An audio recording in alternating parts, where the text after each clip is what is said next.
Welcome back, my friends, to the Real News Network podcast. I'm your host, Mel Buer. Thanks again for tuning in to us week after week. It means the world that you listen.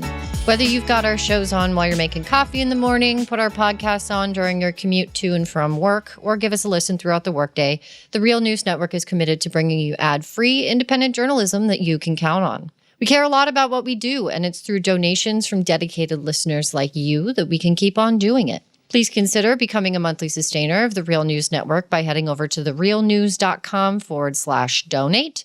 And if you want to stay in touch and get updates about our work, then sign up for our free newsletter at therealnews.com/sign-up. As always, we appreciate your support in whatever form it takes.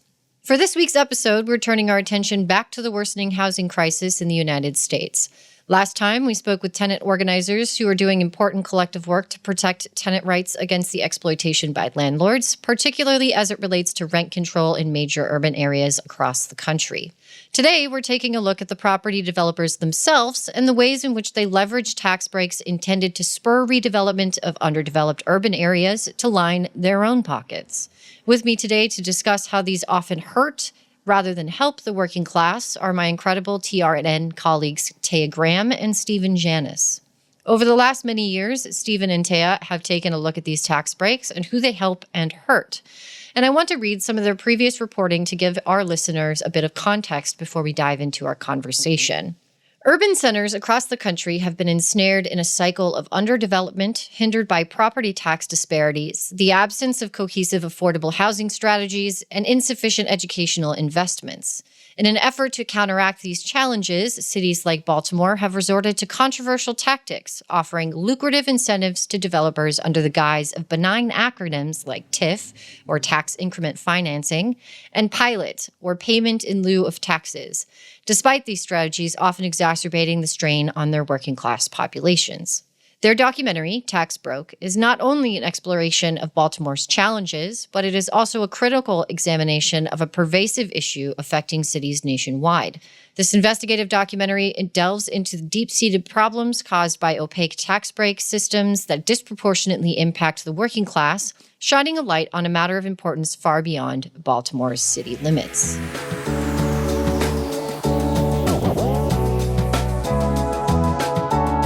Thanks so much for coming on the show, Stephen and Taya. I'm really glad you could take some time to talk about your important work. Oh, thanks for having us, Mel. We appreciate it. Yeah, we're glad to have the opportunity to talk about TIFs. Give us a chance to talk about TIFs, and we will. Yeah. Okay, so for some of our listeners who maybe aren't aware of the kind of work that you've been doing for the last, 5 or 6 years or so, you've been working on an investigation of development tax breaks that happen in Baltimore and the wider state of Maryland. And you have recently, in the last year and a half, finished and released your documentary, Tax Broke. Can you kind of give us an idea of what that work looks like for folks who maybe aren't aware?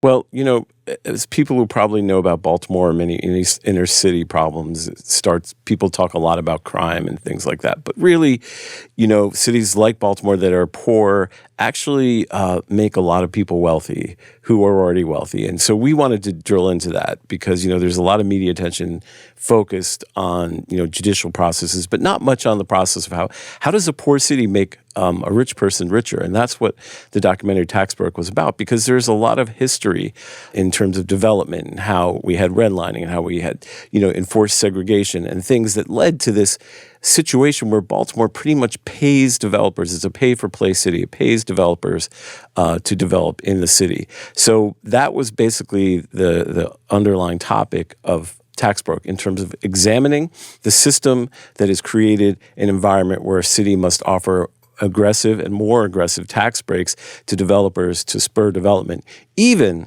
I would add, as the city of Baltimore loses population. So we went back in history and sort of examined some of the things, some unique things about Baltimore, being that it is what's known as an independent city. That is it has no ties to the counties that surround it. So it was isolated economically. There was white flight from the city based on things like blockbusting, which used, racial fears to get people to move out of the city. And so over time, Baltimore had to increase taxes dramatically and exponentially, and eventually that led to a city that had the highest concentration of poverty in the country And also, on top of that, one of the highest tax rates. So as you can see, the city, as famous urban planner David Russ said, the city was designed to fail. And that's the idea we wanted to explore because it has had a huge impact on the city in terms of equity and affordable housing, all sorts of other sort of ancillary problems that don't sort of get tied together into a bigger picture. And that's what Taxbroke tried to do. Say, look, all of these problems you see where people cannot afford housing, where we have vacant housing, where we have, high concentrations of poverty that is not being addressed, all of this comes back to the idea of a tax break. And that's why we call it tax broke, because actually right now, some breaking news, Baltimore City's real estate tax revenues have dropped this year and projected to drop more. And all of this, in a sense, happening when politicians and public officials assured us that this program of offering tax breaks would eventually deliver the city from its current dilemma. So that's part. Tay, you want to add something? Or?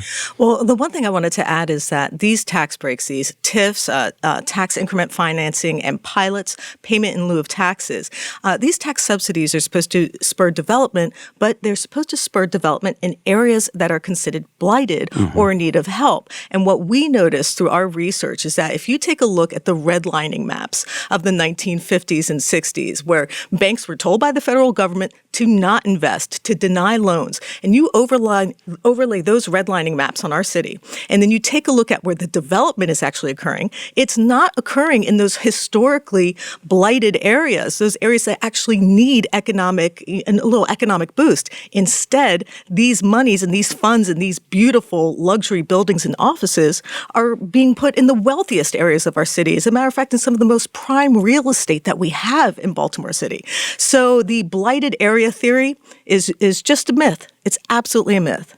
So to sort of clarify some things for some of our listeners, what we're talking about here is we are talking about a city like Baltimore, or in my case, and we can talk about this a little bit later, a city like Omaha, Nebraska, for example, which is where I'm from, that also engages in the sort of like TIF projects that we're talking about. What these programs are, in theory, designed to do is they are designed to redevelop an area that maybe is underdeveloped or has been abandoned or has found itself in a sort of economic trough, if you will, as a way to not only improve the living conditions of the people who live there, but also to invite individuals to move back to those areas. So to kind of reverse the white flight that we see, the affluent flight that we see from certain neighborhoods in the wake of, or I suppose as a legacy of redlining in these cities. Right. And that's what these programs are initially sort of billed as being able to do. Can you kind of explain to our listeners how these programs work? What is TIF? What is pilot? How does that work in terms of the details of it? Yeah. So a TIF, as you point out originally, which, the authorizing legislation for TIFs started around the 50s and the 60s, was intended to say, here is a piece of blighted property that no one will develop on. So what we'll do is we will offer the developer the opportunity to develop without having to pay taxes on the new value added on the property. And the way we will do that is that their taxes, the property taxes they would pay, will be available to be invested in the project. And so basically in Baltimore, the way that has evolved, because it's different and somewhat different in other jurisdictions, is that the city will estimate out 30 years, 40 years of tax revenues based upon the appreciation of the piece of property, like how much it's going to be worth, and then bundle up and sell bonds to Wall Street to refund the entire amount to the developer. So basically it's like you say, I bought a house, and you're going to give me my 30 years of future property taxes to improve on that house. And I don't have to pay property taxes. I just have to pay the bonds. And what's especially fraught about that is that we also have to pay interest. So the city is on the hook for interest to Wall Street. So it sounds complicated. It's not. It's basically saying you don't have to pay property taxes for the next 30 years, and the 30 years of property taxes gets refunded to you up front, which is extremely valuable. But as Taya pointed out, in Baltimore, that has translated into developments in places like Harbor Point, which is right on the waterfront, which is a very valuable piece of property, and other places like Port Covington, which is owned by Under Armour CEO Kevin Plank, who's a billionaire. So it really hasn't worked out. Now, Ted, do you want me to do pilots, or you Well, want to? no, I'll talk about pilots, but I just want to add on to Stephen's analogy. So you're going to get that 30 years of property tax that you would have had to pay up front. But not only that, you get to say, I think that in 30 years, my house is going to be worth $3 million. And we don't know how I came up with that number, but I came up with it. So I'm going to get the property tax money given back to me based off of what I think the property will be worth, not what it's actually worth. And that's part of the problem we're having now, because some of these properties, their value has dropped. Now, a pilot is on the surface, a bit simpler. So, for example, the city will grant a 25-year tax break, and those taxes are sort of gradually phased back in. So, for the first 5 years, the entity that owns the building might only have to pay 10%, and the next 5 years they might have to pay 20%. The next 5 years they might have to pay 30%, and so on and so forth. What we found, though, was a pilot for the Marriott Waterfront Hotel. And for that pilot, for 25 years, they paid $1 a year in taxes. And they actually had the audacity to pay off their tax bill in one lump sum on a check for $25. We actually got to see the paper copy for it. Wow. But one thing interesting about pilots, let me just say something about them, because this is sort of what I talk a lot about when we're discussing this, about the fiction that surrounds a lot of these tax breaks. Because a pilot was really intended to be for a nonprofit institution, which wouldn't normally have to pay taxes, to pay some amount in recognition that they use city services. But what Baltimore did is take the idea of pilot and somehow give it to developers, which people who would have had to pay taxes unless the city grants. It's a way of euphemistically saying, we're not giving you a tax break. We're giving you a payment. You're making a payment in lieu of taxes, which literally was intended for institutions like Johns Hopkins, where because they're nonprofits, they're not supposed to pay taxes. But Baltimore innovated in this sense and turned pilots into this instrument of granting developers who were supposed to pay taxes, just like all other private property owners, and instead made it seem like they're doing us a favor by giving us some money over a 10-year period. Now, of course, the idea is that eventually the properties will be phased in and be paying taxes fully, but as we've seen in Baltimore, there's been such a depreciation in commercial office space and other things, it's not really paying off the way people were expecting. Right. Now, how does this, now we see that developers are kind of making use of these tax breaks in order to, in my understanding, as you've explained it feels like just a lump sum loan, right? Yeah. That they pay off over a number of years, that the city is furnishing this money. These private developers are not having to come up with this money themselves. Yeah. The city is essentially saying, we will do this kind of financing for you. What does that do for working class communities that are then subject to this redevelopment, or, as the case may be in Baltimore, promise this redevelopment and then don't actually see this in their neighborhoods? Mel, that's a really great question, because when developers receive these tax subsidies, we're made certain promises. For example, we're made the promise that it's going to create a certain amount of jobs for Baltimore City residents. We're told that it's going to attract a population. We're made these promises. Sometimes these tax subsidies are even tied to what's known as Baltimore's inclusionary housing bill, where if you build a certain amount of rental units in your building, that you're supposed to make, let's say, 10% or 15% actually affordable, based off of the median income in the area. Well, just as an example with the inclusionary housing bill, when it was taking a look at how many units were built, it was before it's last sunsetted. When we took a look at the 10 years, they built 35 or 36 affordable units. Yeah. It's absolutely absurd. No one is keeping track of whether or not these folks are following through on their promises to give permanent jobs, not seasonal jobs, to actually draw in population. We're not seeing it if we're actually getting what we're paying for, and we are paying for it as taxpayers. Yeah, and one of the things about TIFs that should be recognized, TIFs do not contribute to the general fund of a city. However, they do consume services. So what happens is working class people end up paying for the services like police, fire, sanitation for the TIF districts for decades. In other words, because, like, say, we have a think a place called Harbor Point, which is this beautiful sort of mini city on the water, because they will be because people will call police, because people will call the fire department, because sanitation has to go and pick up. Someone has to pay for those services, and because Harbor Point is sort of outside the tax system for 30 years, the people who are actually paying for it are the working class people in Baltimore, the middle class homeowners, middle class renters. Because everybody here pays taxes to the city, except developers, and so they end up really in a really strange way. A person who might be struggling to pay their rent in Baltimore actually ends up subsidizing the services and the lifestyle of this very wealthy, ritzy development. And a place like Harbor Point, if you walk around, you'd think you were, it's a beautiful neighborhood. It was incredible. We were just walking there the other day, and we saw that there was a Chanel store. A Chanel store in Baltimore City. I actually went in and I said, when did this? They're like, oh, it just showed up 3 months ago. We're new here. There are these expensive ritzy stores. There's a Warby Parker's. I was looking. I'm like, what is happening here? What is this transformation that is occurring? And I'm seeing all this wealth concentrating. And what happens is when they build these office buildings and they build these high-rise condos, it's not actually attracting new residents from outside of Baltimore to come in. All that's happening is they're cannibalizing residents from another part of Baltimore. They're just taking people from other office buildings and moving them into this newer, glitzier, ritzier area. It's actually not building our population. And one of the things we try to answer in the documentary, which is very hard to answer, is, what is the price of these services that these very ritzy, non-taxable districts are consuming? Now, there is some movement in the council right now to come up with a number on that, but that's a really big question that, as you asked about, the working class, what are they actually? It's never discussed when these developments are proposed, but they're really putting a burden on people who are already heavily burdened in the city. Well, and you see incentives like this in Baltimore and, in my hometown of Omaha, oftentimes being rather the exception, they become the sort of standard for how to redevelop certain parts of a city. Absolutely. In Omaha, the TIF incentives were passed by the legislature in 1980, and the number of TIF projects have ballooned, particularly in the last 5 or so years.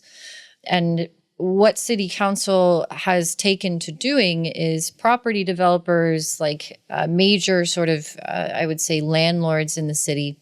They're private developers. What they do is they say they essentially lobby the city council to designate certain areas as extremely blighted areas, which what that means is there's a sort of region within the city. They cross out an area on the map. Oftentimes this area on the map doesn't have a whole lot of storefronts per se, but is single family homes or affordable apartment blocks. And they say, this is an extremely blighted area. Oftentimes it's working class. Oftentimes it's in the historically redlined neighborhoods in Omaha, which Omaha as a city is extremely segregated as a result of that redlining. It still is. And they say, okay, we're going to designate this neighborhood as extremely blighted, and it allows these private developers to then go to the city and say, we would like $22 million to knock down this neighborhood and to build a Chipotle or, a row of condos. You know what I mean? Mm-hmm. And it's kind of a running joke because, before I moved out of Omaha, I lived in one of those neighborhoods that had been redeveloped via TIF financing. They got the city to change the direction of the roadway so that more cars were going in one direction or another. They have, 5/1s, which are a particular type of apartment block that can be useful in redeveloping. But what ultimately ended up happening is that these developers tried to pass the cost of this increased property taxes off on the consumers who were going to these bars and restaurants. So you would see an additional 19% tax on your, a service tax on your receipts when you would go to the bars there. That's wild. And there's really no sort of because it's the same thing. A property developer can say, well, we're going to build this new half condo, 5/1. There's going to be stores and bars, and we're going to rent it out for, a decent price to these businesses who want to start up a business. And we'll say 5 more jobs will be created as a result. You know what I mean? Yeah. But there's really no sort of sense of consequences when that doesn't necessarily happen. And what ends up happening is working class families who live in these single family homes or apartments are pushed out of the neighborhood and then invited to try and move back when the cost of apartments is astronomical, right? Just to give folks a sense of the type of people who live in Omaha, the median annual income for any full-time working person in Omaha is somewhere around $34,000 a year. The housing units now, the sort of average price, rental price, is around $1,100 to $1,200 per month. So that already, just in rent, is about $15,000 a year. So 50% of your annual income is going towards renting an apartment. And these property developers who are creating these, quote, beautiful housing developments, they're market rate apartments. So they're not trying to lower the cost. These aren't affordable apartments for individuals. And I'm sure you're seeing this in Baltimore. And, they have the same complaints in Chicago, right? So what they're doing is without being too conspiracy minded, it feels like a sort of corporate crony collusion with city councils to designate certain working class areas that could benefit from redevelopment as extremely blighted. They kick those folks out. They offer, astronomical sums to landlords and individuals who own the apartment buildings to, evict tenants or tell them to find another place to live. They knock it all down and they build something else. And it's all on the city and the taxpayers' dime. Well, one thing. Oh, I'm sorry, Mel. Go ahead. I apologize. No, that's it. That's, it's frustrating. Here's what you're seeing in very slow moving, the United States of America, surprise, has really really rolled back any investment in public housing whatsoever. I mean, it really has an anti-public housing philosophy that started in the Reagan era and has continued. And representative of that is a development in Baltimore called Perkins Homes, which was built in the 1940s. It was this huge, sprawling, working class, publicly, supported and publicly bolstered housing. And over time, the city and the federal government just rolled back funding, and the place fell apart. And Taya and I did a lot of reporting there, and Taya can talk about it in a second. So what was the solution? It was not to rebuild the public housing to have affordable housing for families who want to live near the waterfront, which was, I think, a very good public good that, there were at 1,600 people living there. No, instead, they knocked it all down with a TIF. And in order to make the numbers work, the developer said, even though they were getting public financing, they had to increase the number of luxury apartments, which is why in Baltimore now, the average rent I just read is $2,000 a month, which is absolutely unaffordable for our ADI or for our actual household income. So really, Baltimore, this is perfectly emblematic of the problem in this country. We do not invest in affordable housing or public housing. We think public housing is somehow a problem, but we've literally intentionally created the mess ourselves. And Perkins Homes being a perfect example, which we featured in our documentary. I didn't tell you what the only thing I wanted to add to that description is when he was talking about how this was created in the 40s, how it was a working class community, that is absolutely correct. We met a gentleman who was one of the first residents to move in there as a child with his mother, who's a single mother at the time. Him and his brother were living there, and he described what it was like living there as it slowly integrated, because initially this Perkins home was a primarily white, a place of subsidized housing, and what it was like as it integrated. And what amazed me was the incredible sense of community. We spoke to people who had lived there in the 60s, 70s, 80s, 90s, and this was truly a community. I think it was it Latrobe Homes where we went to, where there was a gathering, there was a reunion. That was Perkins Homes. That was Perkins Homes, yes. That was Perkins. They had a reunion, an annual reunion. All the people who used to live there, and let's say, we're from such and such court, and we're from such and such court. And they were exchanging stories and talking about family members who had passed and checking in with each other. This was a really vibrant community. And so the idea that they will be invited back to move in is honestly ludicrous. It really is. Right. Well, and, I think this is very emblematic of the sort of Band-Aid fix, right, that city councils, that various local governments have leaned on as a way to address what is an acute housing crisis in this country. Yeah. Unfortunately, in places in the Midwest, we don't necessarily have the same sort of rent control legislation that you see in places like Los Angeles or in New York City, for example. So what we're dealing with is a housing crisis that is made worse by the sort of private equity-owned corporate development that is generating these projects as a profit point, not necessarily as a way of ameliorating a very horrifying crisis of houselessness and high cost of living. And they do this in such a way, and this is what pisses me off about TIF in general, particularly in Omaha, right? Where the city council says, well, this area is extremely blighted. There's not a lot of development there. The streets are falling apart. The houses are falling down. We want to make sure that we improve this for our residents and create a beautiful space again, right? And they do this in this sense of being, altruistic, right? Yes. But the reality is that the city is, rubber stamping $300 million projects that have no real benefit to the working class and only serve to line the pockets of, the commercial business interests in the city. And it's frustrating. Yeah. Well, what you're seeing here is the American neoliberal project play out in all its wonderful glory, because, what you have is a situation where private capital has said, it's not enough that you allow us to exploit people, but also you have to guarantee our profits. You have to guarantee our private investment will be profitable. So instead of saying, I'm going to take those, because in the city of Baltimore, for example, there has been $1 billion committed in future property taxes to TIF projects. Now, if the city took that $1 billion and invested it in public housing, which we have 11,000 public housing units, you'd have pretty nice public housing for people. But instead, they privatize that tax money and turn it into capital for a small handful of people. And as you point out, produced very, very expensive housing.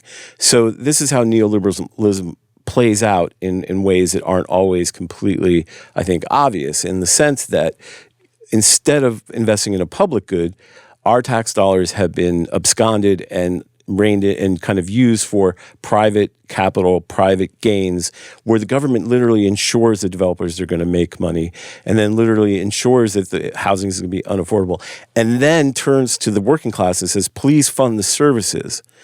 So it's really kind of treacherous when you look at sort of the forces that are at play here, and the fact that this policy exemplifies what I think neoliberalism has always been about, which is using public guarantees and public tax dollars to ensure private wealth. One of the things that Stephen uncovered when he was looking at MuniCap and their but-for analysis, they are the ones who say, if we don't give this developer X amount of benefit through TIF, but for this tax subsidy, this could not happen. This project couldn't go through.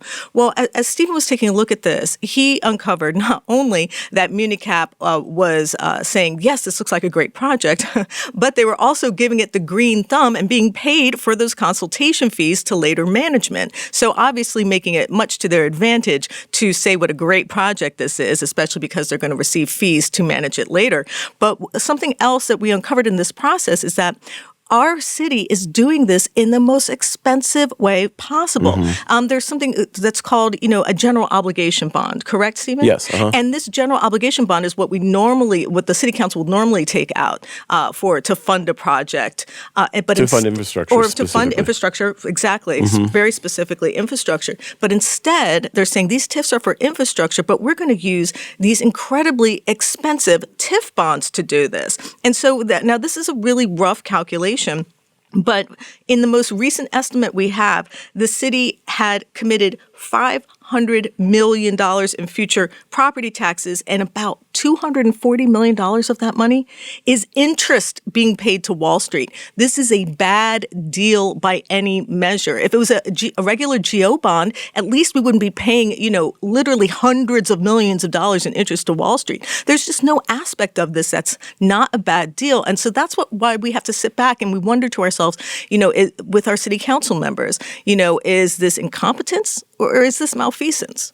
Well, and it's also important to note, too, is that a lot of these projects would still be happening if not for TIF financing, right? Right. I think a lot of times they try to build the TIF financing as saying, well, if we don't get this kind of tax break, then we won't be able to gather the capital to do this, important redevelopment. In the case of Omaha wanted to build a $220 million casino. $17.5 million of that came from TIF financing, right?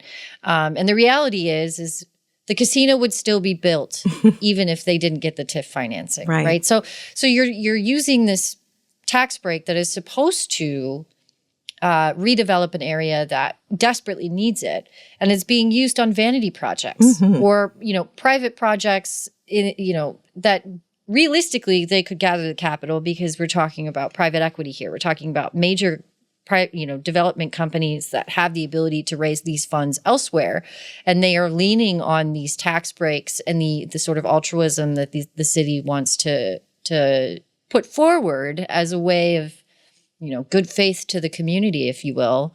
And it's a waste of money. Yeah, we have right? a project that specifically proves that your point. The Harbor Point project was built on a unique space, a waterfront space, not many left on the East Coast. But on top of that, as part of a deal for a merger between what was Constellation Energy here in Maryland and Exelon Energy in Chicago, Exelon had promised, had agreed to locate their headquarters in Baltimore. And they had agreed to do it at Harbor Point. This is like a state agreement. And yet, Baltimore still gave a $106 million TIF to the developers of the site, Harbor Point, which included Exelon, even though it was already guaranteed. So it wasn't like it was blighted. It wasn't like this area needed anything. It just was something, there's a little bit of viralness to these TIFs and other tax breaks, because once one guy gets them or one person gets them, everybody else wants them. Stephen, that's exactly what I was thinking about. When Mel said that the way that these TIFs balloon, I just could not get those words out of my head, because it's like once that door is opened, everybody puts their hand out and everybody wants a TIF. And what drives me crazy is that the surrounding counties, Baltimore County, Howard County, if you are fortunate, the builders out there, the developers out there, they pay impact fees. They actually pay the city, the county, and say, I'm sorry for the burden that we're going to be putting on your infrastructure, because we know we're going to be using water, fire, law enforcement. We know we're going to be a burden. So let us pay an impact fee. And instead, we're handing them essentially hundreds of millions of dollars, saying, please take our best property and build whatever you want here. Whereas in the surrounding counties, they're actually getting impact fees. And that speaks to a slightly different issue with Baltimore, right? Which is that we're, as Stephen mentioned earlier, that we're annexed, that we're separated from the surrounding counties. There are not many cities that are like this left in the country. I think there's there's Carson City, Nevada, which is smaller, but St. Louis, Missouri is the only other one, and they both happen to be majority black cities. And we have this invisible wall around us where we're constantly being told that we're not worthy, essentially, that we don't deserve to receive impact fees. Baltimore County doesn't have to pay their water bill to us. And we constantly have the surrounding counties kind of beat up on us for our crime rates, and we're kind of the redheaded stepchild of Maryland, and they're constantly beating up on us. And one example of that is the fact that we're giving away the store every single time we let these developers get a TIF. Right. Well, I think a good way to kind of round down this conversation is to sort of think about, the scrutiny that these redevelopment projects and tax breaks are getting from legislators. I know recently you both were in Annapolis kind of discussing potential legislation to try and curtail some of these projects or restrain some of the the sort of runaway train, right, of what these tax breaks do. Can you kind of give us a little sense of what that looks like? Actually, what's really interesting is this even isn't about legally curtailing. It's only about transparency, because one of the most frustrating things, we just did a big investigation of Harbor East, which is another heavily subsidized development. And it took us a year just to get some of the data about what the project had gotten from the city. So this bill called the Transparency Act, Transparency and Tax Breaks, is just literally about getting the information to the public in terms of metrics, in terms of how much has been given to these developers and for these developments, which is sometimes hard to figure out. And then have they performed? What are some metrics we can use to measure their performance? That's what's astounding about this. You think about it from the perspective of how private business is always like, I'm not going to invest in something that I don't know the costs and benefits. Well, that's exactly what the taxpayers are being asked to do. And this legislation simply focuses on that. And it's having some problems, that we're probably going to be reporting on later. But that's it. It's just saying, well, let's give the information to the public so the public that's paying for this can know what they're getting. As a matter of fact, there was a smaller version of that bill in our Baltimore City Council. Councilwoman Odette Ramos showed up. She said, look, I just want to do an analysis, an audit, so to speak, of 7 TIFs in Baltimore City. I'm curious to see if a TIF could work in my community. She has some areas that are actually blighted, and she was hoping it could help her district. And there was actually, I think the study was going to cost like $34,000. The money was already set aside. She didn't have to go hat in hand to get this money. And our city council voted no against it. And the look of shock on her face, because she thought this was an easy dunk. All this is an audit. And I'll never forget one of the city council members, when explaining why we didn't need this audit of TIFs or to see any of the metrics of how they perform. He says, we know they work. Yeah. That was his response. We know they work. Well, if you know they work and you know they're so good, then why are you so afraid of letting us take a look at those numbers? Yeah. So, we testified, and we're going to be reporting on it more, for transparency. And shockingly, a $1 billion program here in Baltimore has little or no transparency for the public. Yeah, I would say that's pretty par for the course. Same things happening in LA. The city controller is trying to engage in an audit of the budget, because we are running into a multi-million-dollar, like $100 million deficit for 2024. Pushing back real hard. Folks don't like having that spotlight, which is why the work that you do is really important in trying to shed light on some of the things that have a real material impact on how folks live and operate in the cities that they live. Stephen, Taya, thank you so much for coming on. And I really want you to come on anytime to talk about this. As new reporting comes to light, please come back on the show. I think this is important for our listeners to get a sense of what's going on and how it impacts them. So thanks again. Mel, thank you so much. We will definitely come on again. Absolutely. It was absolutely our pleasure. Absolutely. Thank you so much. All right. Thanks.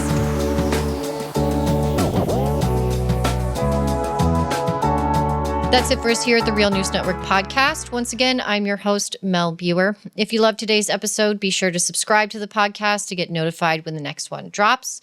You can find us on most platforms, including Spotify and YouTube. If you'd like to get in touch with me, you can find me on most social media. My DMs are always open, or send me a message via email at mel@therealnews.com. If you're listening to us on YouTube, feel free to leave a comment down below. And if you would like to send me an email, don't forget to send tips, comments, questions, episode ideas, gripes, whatever you would like to send me. I read those emails. I'm happy to hear from you. Thank you so much for sticking around, and I will see you next time.